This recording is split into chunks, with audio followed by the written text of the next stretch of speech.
Hi, I'm Deanna Springer. On behalf of Nancy Zeman Productions and PBS Wisconsin, thank you for joining us for this special educational presentation. Please add your questions for the presenter in the chat and stay tuned for a Q&A after the lecture. Then be sure to explore everything else the Great Wisconsin Quilt Show has to offer, including beautiful quilt exhibits and an interactive vendor mall. Thank you and enjoy.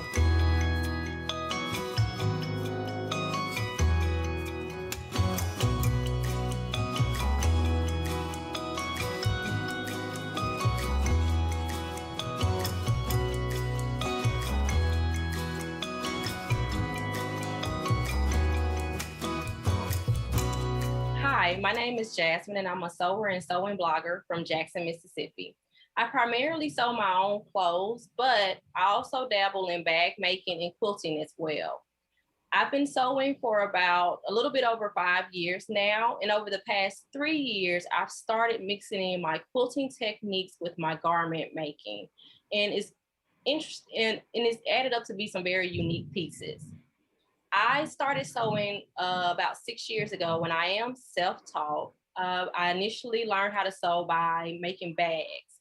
So I started with diaper bags, crossbody purses, zipper pouches, things of those natures that taught me the basics skills of sewing, how to insert a zipper, how to do basic pleats and things of that nature. Once I felt comfortable sewing bags, I moved on over to making my own garments. And now, as I said, now that I feel comfortable with my garment making, I've started to add additional things to my garment making, which is what I'm going to talk to you about. And that is incorporating quilting techniques or quilting blocks into my garment projects. So normally when I tell people that I am doing a quilting project or a quilted garment, I think that this is initially what they visualize. And this is actually a quilt that I own. It belonged to my grandfather. He gave it to me. So I guess technically it's a family heirloom now. But I always get raised eyebrows whenever I tell people that I'm making a quilted skirt or I'm making quilted shorts. And I think that this is what they visualize. And it's not to say that I wouldn't make something out of this. I won't, because again, it's a family heirloom. But generally, my projects are something that I would wear day to day on an everyday basis. If I made a quilt out of this quilt top, it would probably be like a one-time dress that I would only wear one time because I'm having a boho theme or something like that. Now, quilt style versus fashion style is going to be a big deal when you're talking about incorporating quilting techniques into your fashion projects. Your quilt style may be totally different from what you actually intend to wear. Now, it just so happens that my quilt style is actually very similar to the things that I will wear, but I've met some quilters who have these really bold and bright colored quilts that they like to make. But when it comes to what they wear, they don't really do bold and bright colors. And so those are things that you're going to have to keep in mind when you're talking about incorporating your quilting style into your fashion style. First, you have to keep in mind that what you would typically quilt, the patterns that you would typically quilt, they might not be what you would like to see on your body per se. Your style also depends on who you are sewing for. So I've done a couple of quilted garments for my niece, and her garments typically look a little bit different than mine would. Who you're sewing for always matters, and that matters in quilting, but it definitely matters when it comes to making garments, because you don't want to make something that is bold and bright and out there, and the person that you are making the garment for prefers neutral colors and prefers for their garments to be toned down. So the style of your quilt project or your quilted garment is really going to depend on who you're sewing for. And this is a really good example of that. My niece and I have a dress that's made out of the exact same fabric in this picture. But as you can see, her dress is far more colorful than mine is, and she has flowers and she has butterflies on her dress. I just have a really simple applique on mine. And the reason for that is because I don't like to do butterflies and flowers on garments like that where I'm going to be layering it over. But for her, she's a child. She likes things like that. So your style is going to depend on who you're sewing for. Here's an example of a dress that I did for my niece. And this was inspired by an improv quilt video that I saw a few years ago. And I really liked how playful the design is. I thought it would be really cute as a dress for her. Now, personally, for me, I don't think I would ever do an improv quilt design for a garment that I'm going to be wearing. Because again, whenever I see something like this, I instantly think playful, kiddish, cute on a kid's wall or cute on a child, but personal style is not me. But for her, I thought it was absolutely perfect. And so in order to create this garment, I basically created 5 mini quilts based off the 5 sewing pattern pieces that I had, and then cut those pieces according to the size and pattern instructions. And you can see more details here, finer details in regards to the stitching. And I really just had fun with this because I didn't have any strong lines that I had to follow or adhere to. It was just a little bit of fun and doing a little bit of improv with. However, for me, when it comes to me doing patchwork projects for myself, I prefer for my lines to be far more defined. I don't mind mixing in color. I don't mind mixing in print, but you can see a clear difference between the project for my niece and the patchwork project for myself. And so you always have to keep who you're sewing for in mind. And if you're sewing for yourself and you're new to this, you just have to experiment and figure out what you do or do not like on yourself. Style also depends on how you see the garment fitting into your wardrobe. And this is extremely important because quilting within itself, I found, at least the quilters that I know, they usually make really unique pieces. Now, when you're making your own garments, you can make extremely unique pieces that fit into your everyday wardrobe. However, you can make a project that you can only wear once or twice. When it comes to my quilted garment projects, I always make sure that those are projects that can fit into my everyday wardrobe. And the reason for that is because it takes a much longer time for me to do my quilted garment projects than it does for my regular garment projects because I'm having to do piecing and cutting multiple pieces and things of that nature. So personally, I like to make things that are going to fit into my everyday wardrobe. So there can be something that I might wear to work on a casual Friday because usually I'm wearing business suits Monday through Thursday or a weekend out with friends versus the dress that's pictured here. I've only wore this dress twice. And it's because it was a really special occasion dress. And I don't typically sew special occasion dresses that often. And I really don't do it when it comes to my quilted garments. And so you want to be mindful of that when you go into designing your project. Is this a project that you can see yourself wearing every day? Or is this a project that's going to be one of those special occasion projects? And whichever one you choose is absolutely okay. It's up to you. You just want to be mindful of that when you start picking your designs. And so here's an example of quilted projects that I've done that I wear on a regular basis. I'm very consistent with it. These are obviously both winter garments. I did a quilted faux leather vest for my niece. She's outgrown it now, but she used to wear it quite frequently. And then I did a quilted faux leather vest for myself, and I wear it often when it's cold enough. And again, typically my quilted garment projects are going to be something that I can wear on a regular and consistent basis if it's in season. Fabric choice. Fabric choice often depends on your sewing pattern. So if you are new to sewing, when you pick out a sewing pattern, whether it's a commercial pattern, an independent pattern designer, or if you're designing your own pattern, so you're doing your own draping and you're doing your own drafting, you will find that the fabric suggestions are on the back of the pattern or on the pattern's website. So here's an example of that. This particular pattern that I took a picture of, it required that you, or suggested that you use poplin, linen, cotton blends, and those things matter when you're deciding to do a quilted project.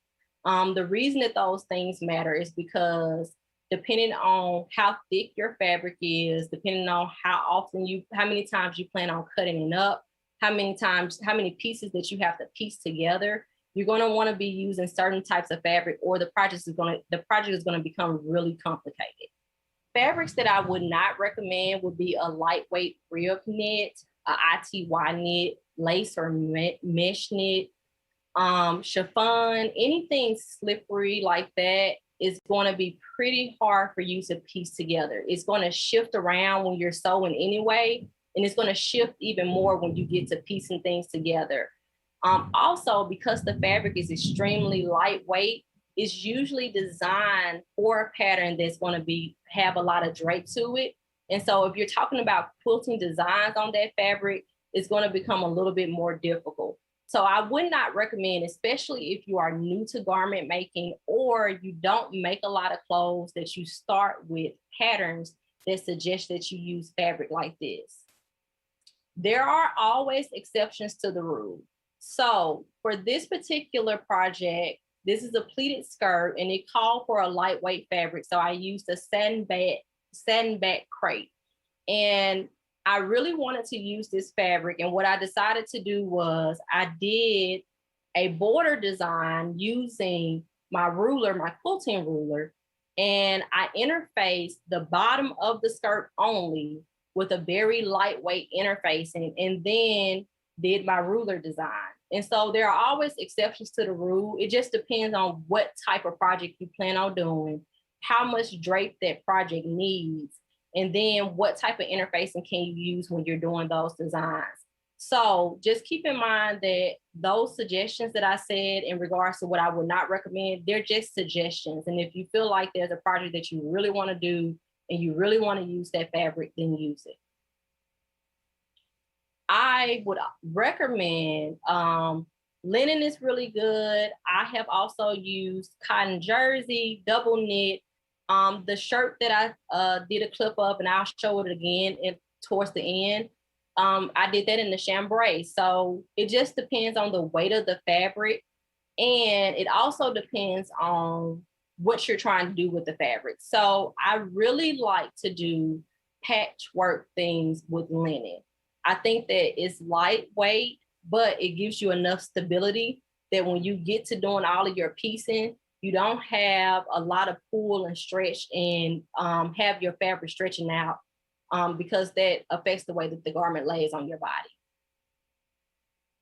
So here's an example of the same pattern with two different fabrics, but I got the exact same results. So for the picture in the red suit jacket, that is a linen. And as you can see, it is a quilt block. The pants are made out of linen as well. And I had absolutely no problem piecing this together. The same suit jacket in green was made out of a double knit. So double knit is very stable. In that particular case, the reason I used the double knit was because that was the color scheme that I had and I wanted. But you can definitely use different types of fabrics for the exact same pattern. It just depends on what you have on hand and then what your color scheme is that you're going with. But like I said, you're going to want to pick a stable knit or a stable cotton. You're not going to want to pick anything that is going to shift on you or that's going to have too much stretch out while you're in the middle of sewing and piecing your things together. Again, I believe that all of these fabric pieces for this particular shirt were made out of a chambray. And so if you want to do piecing, make sure that you're picking fabrics that have a lot of stability. Another thing that you also want to keep in mind is grain line. So when you're cutting out your fabric, you want to make sure that your grain line, all of your grain lines are going in the exact same direction. Otherwise, it's going to make the garment look stretched out. It's going to also, depending on what type of fabric you're using, the grain line can also have a directional indication, and then it'll make you look like you're doing mix match with your fabric. So just be mindful of those things when you're piecing your stuff together and when you're cutting out your pieces to piece it together. Sewing pattern design details that you really want to keep in mind are there darts or are there princess seams? The reason that this is important is because if there are darts and princess seams and you're planning on doing a block or a quilt block, you have to decide where you want that quilt block to fall. So typically, for example, on this previous picture, you probably cannot see it, but there's a dart right above the red stripe on the right-hand side of the shirt. And the reason that I placed it that way was because I did not want the dart to try to cut across any of the seam lines from me piecing the project together. And so those are things that you're going to want to be mindful of, is if you have seams, if you have darts and if you have princess seams, where will your quilt block fall in this? Princess seams are also a really good way for you to do blocks if you don't have enough fabric to make it stretch. So let's say that you just got finished doing a block for a quilt and you have a little bit left over and you want to use it. Well, you can take a project that has princess seams, such as the suit jacket behind me, which has princess seams, and you can fill in those areas and still use a solid color fabric and get a really good design. So you want to be mindful of your design details, like darts and princess seams. Another reason that you want to be mindful of darts is because darts add an extra layer of thickness. So if you are quilting or doing a patchwork pattern, you're already adding additional seams into your pattern. And so you need to be mindful of the darts are going to add more thickness. And then if you have to add a waistband or if you have to add bias binding or anything like that, that's additional thickness. And so let's say that you're doing, for example, a button-up shirt. Well, you're going to have to do a binding at the ends for the buttons, and you're going to have to sew through all of those stitches in regards to sewing the buttonhole and sewing the button onto the actual shirt. So you want to be mindful of darts, princess seams, the fact that they're going to add an additional thickness or additional layer of thickness to your fabric, and when you're picking your fabric to do your piecing. So for this particular project, I made sure that the quilting block started under my darts. You probably, again, cannot see the darts, but the darts are on the solid color gray, and then the black starts where the darts end, essentially. And the reason that I did that was because I wanted for anybody who saw this skirt to see an actual honeycomb effect. And I felt like you would lose the honeycomb effect if you included the darts into the honeycomb. So I had a solid gray panel where the darts were placed at, or where the darts are. And then I started the actual hexagon shapes or the black hexagon shapes under the darts. And so those are things that you're going to want to keep in mind when you're looking at projects that have darts or you're looking at projects that have princess seams. Here's another example. I was telling you that they have the particular suit jacket has princess seams. And again, princess seams are a really good way for you to just use up scraps of fabric. So if you have scraps of fabric left over after a project and you want to get rid of it and you want to do a really small block, this is a really good way to do that. It's also really good if you're new to garment making and you don't know if you want to invest the time into sewing large blocks for a project. In this particular case, I honestly just ran out of the fabric. So I had enough of the block to do the shorts, but I didn't have enough to do the jacket in its entirety. But because of the princess seams, I was able to piece that together and make it look like a full garment by adding some solid colors in there that match the colors of the block. So you can pick projects with princess seams, and that'll allow you not to invest as much time into blocking fabrics if that's not something that you're interested in doing. Another thing that you're going to want to consider are whether or not the pattern design has pleats. Again, it's for the exact same reason that you would want to consider it in regards to darts, in regards to princess seams. If there are pleats, that is going to add an additional layer of thickness to your project. So these shorts have a pleat. Pleats also are going to reshape the way that the block looks. So you can see towards the top of the shorts, the blocks look like they're almost more narrow. And the reason for that is because of the pleats. So when you're thinking about design details, if you're picking projects that have pleats or you're picking projects that have darks, you're going to want to keep in mind that they are going to distort the way that the block originally looks versus when it's flat out before you actually start cutting into it. So I went with this basic square block because I knew that after I had did a test run, that would look good with the pleats. So those are design details that you're going to want to keep in mind. Marking tools. Marking tools are very important in garment making. For quilting projects, I use friction pins. Well, friction pins are not great for sewing project, for garment projects specifically. And the reason for that is because if you haven't used a friction pin, then you won't know that when you use it and you iron over the mark, it disappears. Well, you don't want to do that for your garment projects.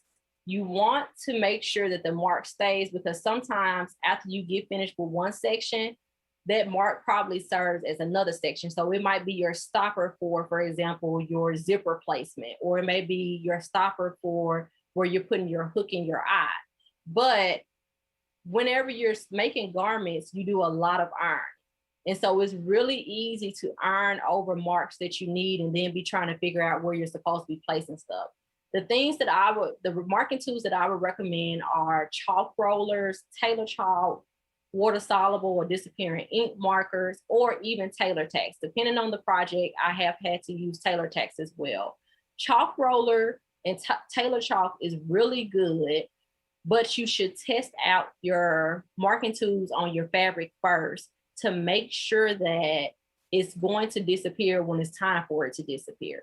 And the perfect example of that is on that crepe fabric that I use for that skirt, that pleated white skirt. Here on the left side, you will see that where it has the blue and the orange mark, the blue mark is actually a water soluble marker. And then the orange mark was a piece of Taylor's chalk. And that's what I initially had planned on using. However, when I did a water spot test, as you can see on the right side, the orange mark did not go away. It eventually went away when I dipped it in water, I believe. But initially, when I just did a spot run, the only thing that went away was the blue mark. So you should always test out your marking tools on a scrap piece, even if you are familiar with that marking tool, because you'll find when you're sewing garments that all fashion fabric doesn't respond the same way to a marking tool. So you should always test out a scrap piece. Interfacing is something else that you're going to really want to consider. When you're doing quilts, a lot of the times, your interfacing is typically a little bit thicker and a little bit heavier. However, for your garment projects, most of the time you're going to be using lightweight interfacing, and you'll have to determine which interfacing is going to be appropriate for your projects. So for that improv quilt dress that I made for my niece, I actually used a lightweight sew-in interfacing as my backing on that project. However, for her quilted faux leather vest, I used regular lightweight batting in that. And the reason for that was because that pattern was specifically designed to be thick and to have a thicker interfacing because it's going to be worn in the winter months. So those are things that you're going to want to keep in mind when you're picking your interfacing. Typically, if you're going to have a pattern or a project that has a lot of drape, you're going to want a really lightweight interfacing. One of the interfacings that I like to use, and it's actually the interfacing that I used when I did the ruler work border on the white skirt, was a knit interfacing. It's a very lightweight, fusible knit, and it's interfacing made for knit projects. However, I found that it worked really well with that particular fabric because that fabric was supposed to have drape, that pattern design was supposed to have drape, and it gave me the support and stability that I needed when I was doing that ruler work. Other garment design details that you want to keep in mind are pattern modifications. So how are you going to modify your pattern? You won't find a lot of patterns that are designed for you to do patchwork projects.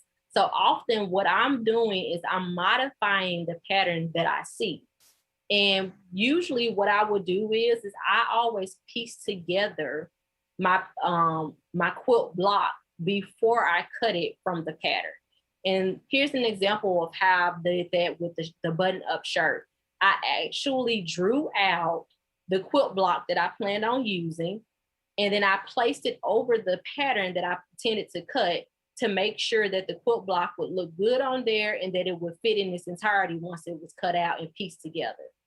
Not pictured on here were the grain lines that I drew onto the pieces before I cut them out as well. Again, grain lines are going to be extremely important when you're doing pattern modifications. You're going to want to make sure that all of the pieces that you're cutting, I think for that particular piece, I had to cut out 5 pieces from 3 different fabrics. And I had to make sure that all 5 pieces were cut correctly on the grain.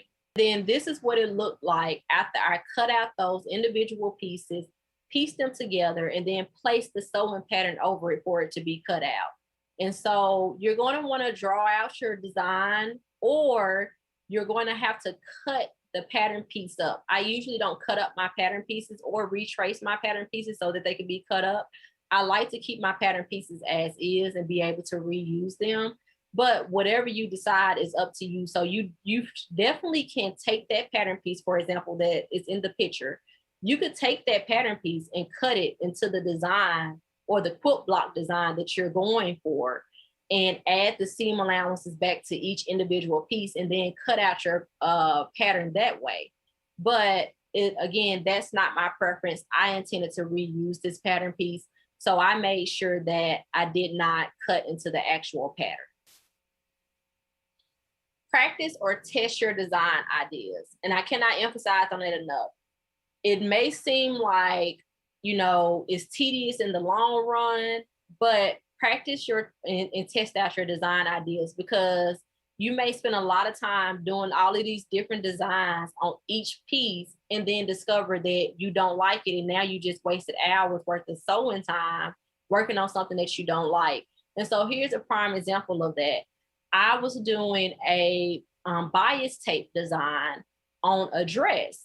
And initially, the design to the left was the design that I had drew out on paper. And that was the design that I thought I wanted to do. So I did the design on one piece of fabric, and I discovered that I really didn't like that design. And so I switched to the design on the right, which is just a circular design made with bias tape. But it doesn't help to practice and test out your design ideas on a smaller scale to make sure that that is what you actually want to do. And remember that failure is okay. So sometimes your designs just do not work out, and that's okay. Make sure that you're giving yourself grace when you're doing these projects. I will say that when it comes to quilting, bag making, and garment making, in a disappointment category, garment making gives me far more disappointment than quilting and bag making. And the reason for that is because of fit. You're making something that's supposed to fit on your body in a certain way. And sometimes that doesn't work out, but that's absolutely okay. And the same thing goes for your design. Sometimes you put the design on paper, you do your patchwork block, or you do your quilting block, and then you discover that you absolutely do not like that design. And that's okay. Failure is okay. Try again or do a different project. And this is a picture of what I turned into a failure. So initially, this pleated skirt was supposed to be a patchwork denim pleated skirt with a border design made using my regular quilting ruler. Well, I cut out the patchwork denim. It was very pretty. I loved the patchwork denim. I cut it out. I did the ruler work design on it, and it was actually a different design. It wasn't a circular design. It was a different design. I did the design on it. I used this gold thread that really popped against the patchwork denim, and laying flat out, it looked amazing. Well, then I went in to do the pleats, and when I did the pleats, it didn't look amazing anymore. It looked really busy. It was really jumbled. you couldn't really tell what the ruler work design was because of the pleats, and the ruler work design actually turned out to be a bit too large for the skirt itself. And so once you added the pleats to it, and then the patchwork denim just made it made it really busy. It was just really busy, bad on the eyes to me personally. And so I threw that project away, and I was just like, I really want a pleated skirt with this ruler detail border, and I need to figure out how to do this. So I went back to the drawing board, and I decided that the best thing to do was to have a solid background and maybe do that pop of color with it. And that's what I did. So sometimes you can do a project. In my case, I cut everything out. I had did the ruler work design and everything. And it wasn't until I got to the part of pleating the skirt that I realized this project is not going to work. And that's okay. You get to fail, you get to make mistakes. Just try again, or again, just start on a different project. Other things that you want to keep in mind is start simple. So here's a simple block made from a double knit. Double knit, again, is very stable. It's going to give you some good, usually comes in medium weight, lightweight to medium weight. So if you decide that you want to quilt on it, or in my case, you want to block it, and you might even want to do smaller blocks, if you start simple, you can make your way up from that. So for example, one of the things that I probably would have loved to have did on here and I didn't do it was to do a quilted design in each one of the blocks. But that's a simple project that you can start with and kind of work your way from it.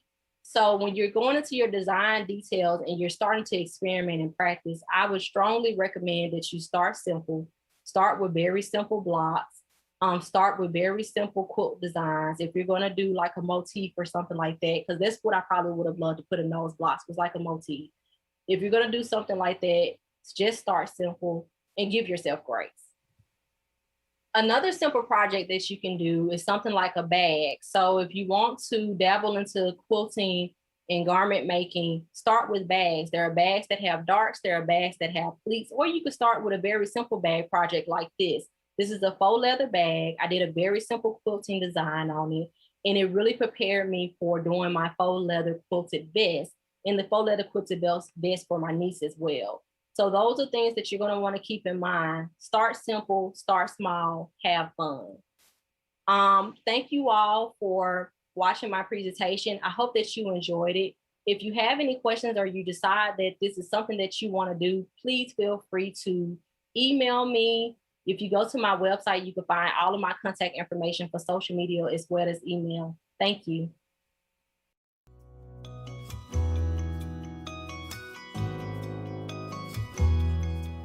Hi, I'm Deanna Springer. Thank you for joining us for the Great Wisconsin Quilt Show, and thank you for tuning in today for Incorporating Quilting Techniques into Garments by Jasmine Andrews. And we're so excited to have Jasmine with us today from her home studio.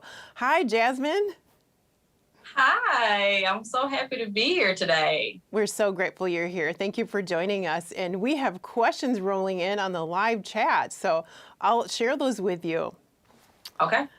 The first question is more of a comment from Nancy P. I was a garment sewer first, then a quilter. Garments from quilts? She says this would be a new and interesting approach for me.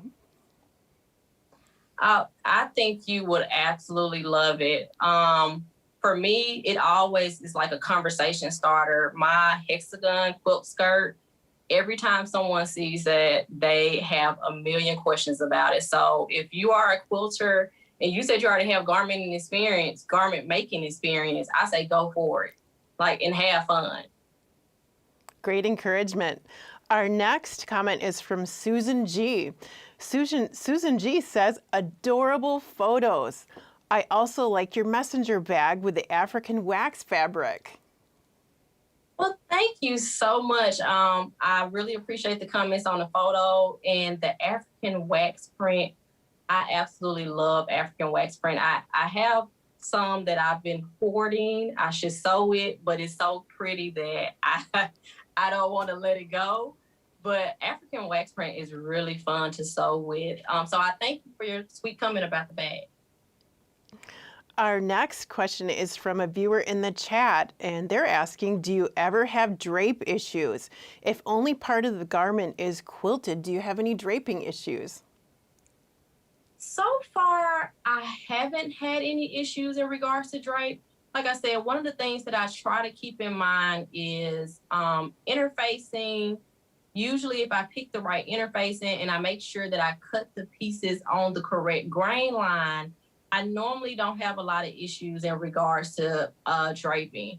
And then, of course, as we all know, quilting or garment making, pressing things as you go along, making sure that all of those seams are pressed really well as you're sewing really helps out. So far, I haven't had any drape issues. Everything has kind of fallen into place like it's supposed to. Great tips, Jasmine. Barb is asking, how do you finish the seams on the inside? Most times my seams are finished with my serger. And it just depends on the bulk. So it depends on where certain things have to fall at. So for example, the patchwork shorts, I knew that I was going to have to add a waistband here, and I was going to have to sew on buttons and add a zipper. So the way that I finished off the seams it's actually a wider serger seam. I'm not sure if you can see that, but it's a very wide serger stitch. And then I just pressed it to either side. I didn't want to do a really tight stitch. So every project depends on what the finishing looks like and how thick my seams can actually be without things starting to look weird. But most of the times I finish off my seams using my serger almost every time. Actually, I think that so far every project has been finished using the serger. It's just a different serger stitch. And then sometimes I serge the seams together, and sometimes I press them open and serge them individually while they're open. So it just depends. Great tips. Thanks for sharing the inside of your garments. Joe is asking, do you ever use a foundation or a lining or foundation fabric? So if I am doing any type of ruler work, if I am doing any type of quilting, so for example, the dress that I did for my niece, I did use a interfacing for that. And I think it also had a lining up under it. So it just depends on the project and whether or not you can see through the fabric. But for the most part, most of my projects go online for the most part. Like I said, in regards to interfacing, it just depends on how much I'm going to be quilting so I can have that extra support. So you can actually see the quilt design. And you mentioned the dress for your niece, and you shared with me that you're making a new dress for your niece's birthday coming up. I am. I'm not going to talk about it too much because I still, I want everybody to be surprised. But I do have, her birthday is coming up, and every year I tend to make her something. And so this year I'm actually hoping to use one of my past quilting projects that I had left over to make her a birthday garment. We'll see how that works out. But she always gets something special. So this year is no different. I'm looking forward to sharing photos with you all and possibly a video or something like that. We'll make sure we check out your website and your social sites in a few weeks and see her new birthday dress. Yeah. Our next question is from Barb on Facebook. What about fabrics that ravel? How do they hold up through laundry, and do you finish raw edges? So I always finish raw edges, even for some of my knit projects. Now, most of my quilting projects, I'm not sure if you all have read any of my posts. I'm actually, if I'm not mistaken, all of my quilting projects, quilting garments have been woven fabric. So I haven't did any of those using a knit fabric. So I always finish off the raw edges to prevent it from unraveling and things of that nature when I'm doing the laundry. Like I said, my seams are usually finished off using the serger, and then I'll do whatever types of hems that I need to do for the raw edges of the hem. but I leave nothing raw unless it's supposed to be. So for that improv dress that I did for my niece, I believe the rainbow portion of the front of that dress, the edges were raw, but they were supposed to look that way. And as you watched, as the dress got washed a few times, it unraveled a little bit, but not a lot because of the way that it was stitched.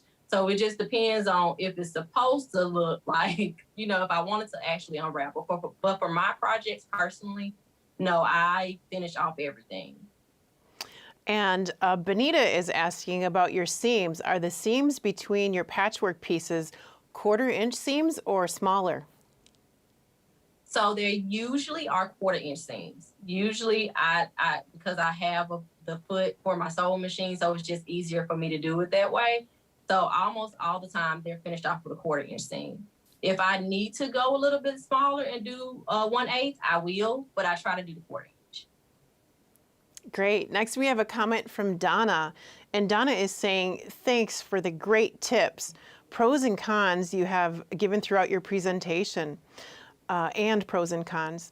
They will be very helpful when making decisions about fabrics and patterns. So Donna's inspired. Thank you so much. That is the goal. I hope that people can see that. Like I said, often when I tell people that I do quilted garments, I don't think that they imagine what I make. They imagine something else. I think boho chic might be what they imagine, and not my wardrobe, which tends to be slightly professional for the most part. So I'm happy that I can share with people what you can do with the quilt work and, mix it with your professional life. If you are a professional, if that's your style, or just your everyday life. Because a lot of this stuff is stuff that I'll wear to brunch to, or out on town with my niece in my shorts or something like that. So I'm really happy that I'm inspiring people to give something a new try. Give it a try. And you mentioned that a lot of your garments are professional. And when we were chatting earlier, you shared with me how you got started in quilting and sewing. And I always like to ask, how did you get started in sewing and quilting? And your story is really interesting. So let's share that. So I started sewing about a year after I was sworn in to be an attorney. I was doing my judicial clerkship, and I was coming up towards the end of the judicial clerkship, and all of the judges at the court had, this advice for me when I'm going out to practice. And the thing that I heard the most was make sure that you have a hobby, so you're not taking work home with you. And so, you just have something to get rid of that stress when you've had a tough day. And one of the judges was actually trying to convince me to learn golf, take up golf. And I was like, I'm not interested in golf. I was already running a lot at that time, so I already had an outdoor activity. And I was just like, if I'm going to take up a new hobby, I want it to be something that can be useful to me personally. And so I decided, after doing research, I was like, oh, I'll give sewing a try. I feel like this is something easy that I can do. I learned it was not easy. I had the first few months were a lot of months of me being very frustrated, even from simple things like winding the bobbin. I think I cried one night because I didn't know what was going on. Like, the machine came with bobbin thread, and so I didn't know I had to rewind the bobbin thread. And so it was a good experience because I learned a lot since I am self-taught. But I'm one of those type of people where I don't give up without really putting my best foot forward. If I say I'm going to do something, I'm going to do it.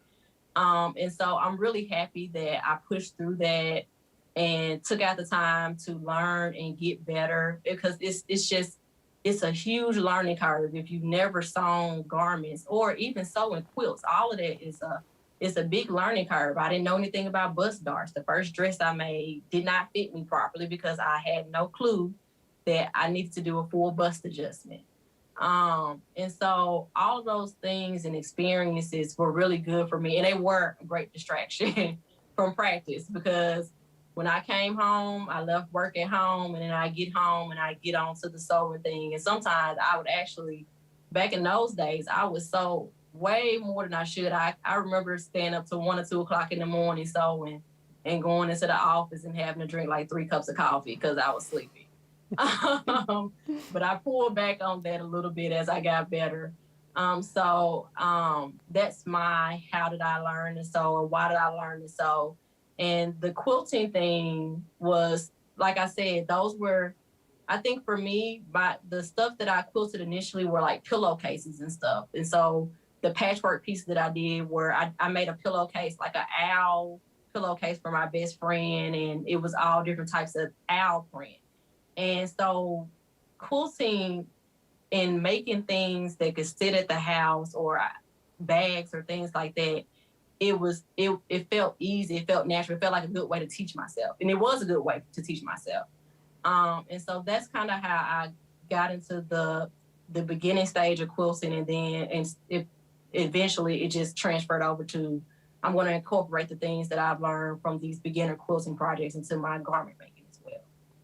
Well, you're a true inspiration, Jasmine, and what great advice from your colleague. And you've proven that what we already know, that sewing and quilting is a great creative outlet and a great distraction and stress reliever. And we have more questions coming in. Okay. Misty from Sun Prairie is asking, have you ever made garments from existing quilts, like take a vintage quilt and make it into a garment? I have not. I have. I at the beginning of the presentation, I showed a picture of my vintage quilt that I have, and I'm not going to be cutting into that.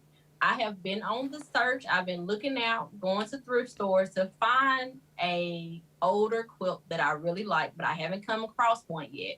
But that is next on my plans. Like, I have a list of garment and quilting related things that I want to do. And it's just a matter of everything coming together. But that is definitely on my list. I would love to find a vintage quilt and just take it apart and make me what in my mind I'm imagining a really pretty dress. But you get the quilt, different things happen. But that is on my list. Great. And Gia's asking, how did you construct the octagon design on your skirt? And that's one of my favorite of your projects. So the hexagon skirt was made. I used Missouri Star. They have a hexagon shaped ruler. And so I used the same, I did it exactly how you would do for a normal quilt. They actually have a really good video on YouTube about how to use the ruler, cutting your fabric, and doing all of your pieces. And I have that skirt so I can show you more details. So they have a video that shows you how to piece it together for if you're piecing together for a blanket or something like that. And the only thing was I just took that and applied it to the skirt. I mentioned in there that there are things you need to think about, like darts and stuff. And what I did was I took a picture. The designer of the skirt, they usually have pictures that you could take and trace or something like that. I took a picture, traced it, drew out the design that I wanted, keeping in mind that the dart of where the darts would be placed at, and just went from there. I started piecing each piece together. I did have to piece them together individually. Some of them are sewn together by hand, and then some of them are sewn together by machine. And I pieced them together and cut the pieces out like I always do. And it came together exactly how I imagined it would come together. But I usually always draw out my designs first just to make sure that visually that's what I'm looking for. And I have a huge box of color pencils. So I actually color everything in to make sure that it's going to look the way that I want it to look when I start sewing it. But sometimes you just have to jump into it. That's really all you have to do. You just have to jump into it and try it and see how it turns out. Great advice. And Amanda is asking, what is your best advice, Jasmine, for a beginner? If you are a beginner, I would recommend starting simple. So I think I mentioned in the video the hoodie that I made where it was just 4 blocks pieced together. Start simple. If you are nervous about doing a garment, I always encourage people to start with bags. Start with matter of fact, use the fabric that you plan on using on your garment on the bag and do the print on the bag and see how you like it and see how it comes together. The worst thing that happens is you have a bag that matches your garment. And I love doing stuff like that. Everybody knows that. I have far too many bags, I'm gonna be honest with you, for that exact reason. But I always recommend starting with very simple projects. Find you a project that has something like princess themes, and maybe you'll just do one block of your quilted design on just that one section or something like that. For example, like I did with the shirt. Maybe just one side of the shirt is a quilt design. Just start simple and don't overwhelm yourself. Don't get overwhelmed. Do it. The best thing to do is to start with very simple projects and very simple patterns. So, simple design lines, things that patterns that call for those fabrics that I recommended, I would start with that. Great advice, and I love your advice about starting small. Try a small project first. Try your techniques on a small project, and then go larger. And your advice about don't be afraid to make mistakes. It'll happen, and just keep trying. It will. Just keep trying. And our next comment is from Susan, and she says, Jasmine, this was a great presentation. I love your garments. Your photography is great, and you gave so many great tips. Thank you so much. My photography is all me. It's a tripod and the camera. So I'm really happy to hear that you like the photography. And thank you for joining and watching. I hope that I think I've said this before, but if you ever tried, please feel free to reach out to me and send me a picture or something like that. I would love to see the stuff that you all are doing. I typically always respond to DMs or emails, so please feel free to reach out to me. And you showed the hexie skirt, and let's show that again because the next question is from Nancy.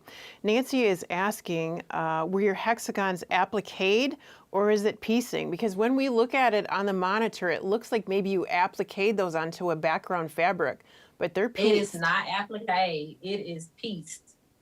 It is pieced together. That's the back side of it. I did the solid color and then the black for the inside color. So it is not appliqued at all. It did take a long time to piece it all together, but it was worth it. Like I'm one of those people where I sew garments that I plan on wearing multiple times. So this got worn multiple times in the winter. When I finished it, you're gonna see it quite a few times if you follow me on social media this fall and this winter as well. So for me, it was worth it. It surely was. It's beautiful. And Joe is asking, do you have any tips for learning good fitting? So that is going to be one. I think that if you can find good books, one of the books that I have is I cannot think of it right now. It's a very simple book. Let me see if I can put my hands on it. Just a second, please. Here it is. It's handy. You're right in your sewing studio. Yes, it is. This Sure. is one of the books that I go to all the time for fit stuff. I got a bookmark in here. It's Pages tab. I'm one of those people that I learn better with an actual book in my hand and pages that I can mark up. You do whatever you have to do. But I think that a lot of it is practice and trial and error, and then having some good resources that are available to you. Another thing that I have found helpful when I first started sewing was there's a company called, and I don't work for them or anything like that. This is someone I was paying, was Creative Bug. They have a lot of useful sewing videos, and they get really good people to teach those classes. And so I did a lot of classes. Actually, I've mentioned that my first project, the dress with the darts that went absolutely terribly wrong because I didn't know anything about fit.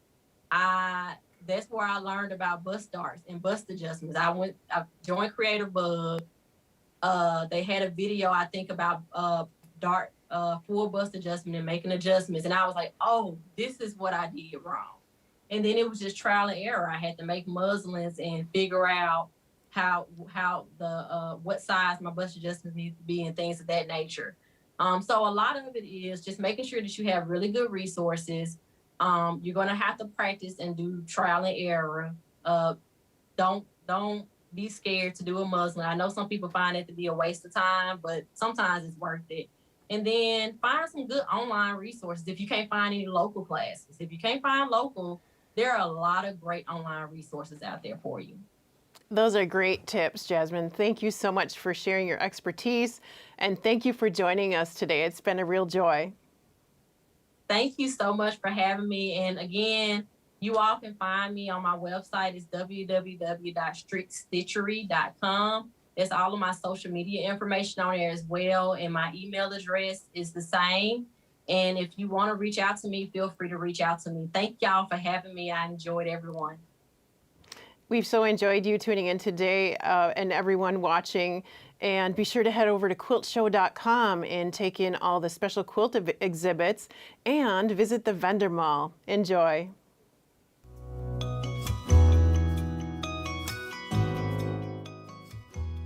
Thanks again for joining us. This year's educational presentations are made possible with your contributions. Your support helps us offer a free and accessible online experience where we can celebrate our shared love of quilting. Please help PBS Wisconsin bring back the event next year stronger than ever by making a gift today. You can donate on our website or text QUILT to 1-800-236-3636 to make a gift from your phone. Your generosity makes a difference. Thank you.